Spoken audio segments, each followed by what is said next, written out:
Le dossier société, plusieurs établissements publics en Côte d'Ivoire enregistrent un nombre croissant d'élèves dans les salles de classe. Une situation qui constitue une violation du droit à l'éducation consacré par le pacte international relatif aux droits économiques, sociaux et culturels.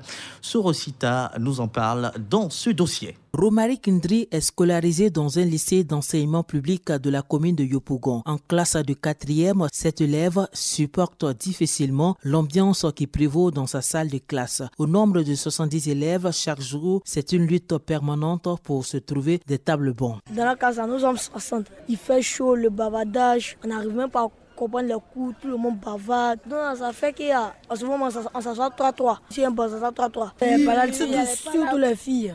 Par là, une parle, quand l'autre dit ta gueule là, pourquoi tu me suis dit qu'on avait parlé, c'est là, ça nous empêche de suivre les cours. Quitte à ma place, c'est ma place, c'est ma place. On ne peut même pas passer pour ça, même en fait, coup même. Quand on a 20 interrogations, il obéit, il ne peut pas passer dans les rangées. Tellement que c'est rempli.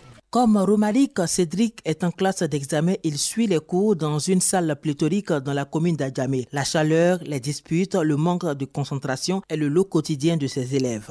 Oui, on est nombreux, le procès est sud, donc ça fait que la tricherie est favorisée. Tout le monde bavarde, tout le monde fait ceci, tout le monde fait cela. Et les procès, ils ne peuvent pas circuler dans les rangées. Moi, j'avais un procès des étés comme ça, lui là, même tu assis devant, tu triches, il ne va pas.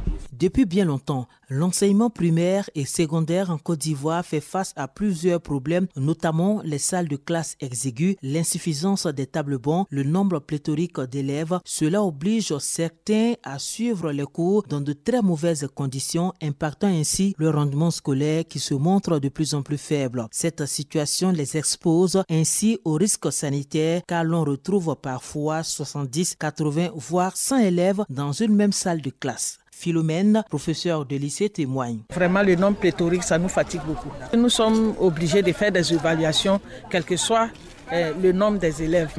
Et la correction, il faut au plus 2 semaines pour rendre les copies, ce qui n'est pas facile. Quand on a plusieurs classes à la fois, même ça, c'est encore plus dur. Nous, on aurait souhaité que les classes soient vraiment aussi multiples pour permettre un désengorgement au niveau des élèves, et là aussi ça va faciliter l'enseignement aussi. Les parents d'élèves subissent eux aussi ce phénomène. Ça me fait mal au cœur parce qu'un enfant qui ne peut pas s'asseoir pour pouvoir copier ses leçons, est-ce que c'est faisable? Puis un banc au moins 10 personnes, 7, c'est trop.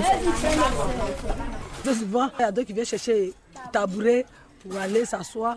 Pour celui-là qui ne veut rien faire là, il va trouver que c'est difficile. Les effectifs pléthoriques dans nos écoles, ce fait constitue une violation du droit à l'éducation consacré dans le pacte international relatif au DEX en ses articles 13 et 14 qui soulignent que toute personne doit avoir accès à un enseignement primaire obligatoire et gratuit. L'enseignement secondaire et l'enseignement supérieur doivent être généralisés et rendus accessibles à tous sans discrimination. La Côte d'Ivoire a d'ailleurs ratifié la Charte africaine des droits de l'homme et des peuples et le pacte international relatif aux droits économiques, sociaux et culturels en 1992. Et par ce acte, l'État s'est engagé à réaliser progressivement les textes inscrits dans ces 2 traités. L'État ivoirien a donc l'obligation de respecter, protéger et mettre en œuvre ce droit. Koulibaly Brahima, premier vice-président du MIDH, le mouvement ivoirien des droits humains. C'est de faire en sorte que les standards internationaux soient respectés. Si l'État laisse perdurer le phénomène des classes pléthoriques, l'État viole cette disposition des traités qu'il a ratifiés, ainsi que des conventions internationales. Il lui fait obligation de fournir une éducation aux enfants. Il ne faut pas s'arrêter qu'au terme éducation, mais l'éducation doit être de qualité. Si on dit qu'on va nourrir quelqu'un et puis on lui donne de la nourriture avariée, puis il tombe malade, autant on n'a même pas le donner à manger. Face à ces obligations, l'État ivoirien, en plus de reprendre l'éducation comme droit dans sa constitution, doit prendre plusieurs autres mesures pour faciliter l'exercice de ce droit à l'éducation. Selon Seynabou Benga, directeur de Human Dignity, une association qui promeut les droits économiques, sociaux et culturels en Afrique subsaharienne, prendre et mettre en œuvre des mesures pour la réalisation progressive des textes ne suffit pas si elles ne sont pas disponibles, accessibles, acceptables et adaptées. On ratifie les textes, mais ensuite on ne prend pas les mesures idoines pour faciliter l'exercice de ces droits. Bien entendu, il y a des progrès qui sont faits sur tout le continent. On prend l'exemple de la Covid-19.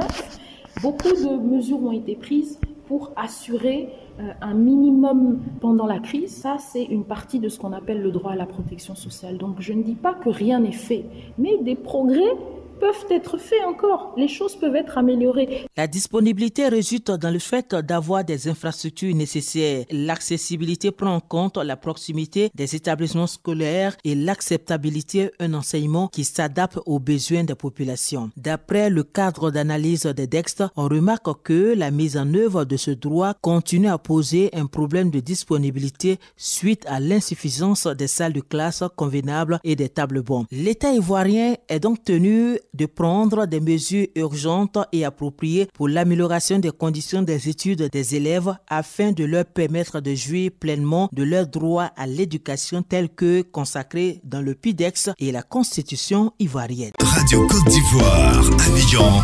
88.fm.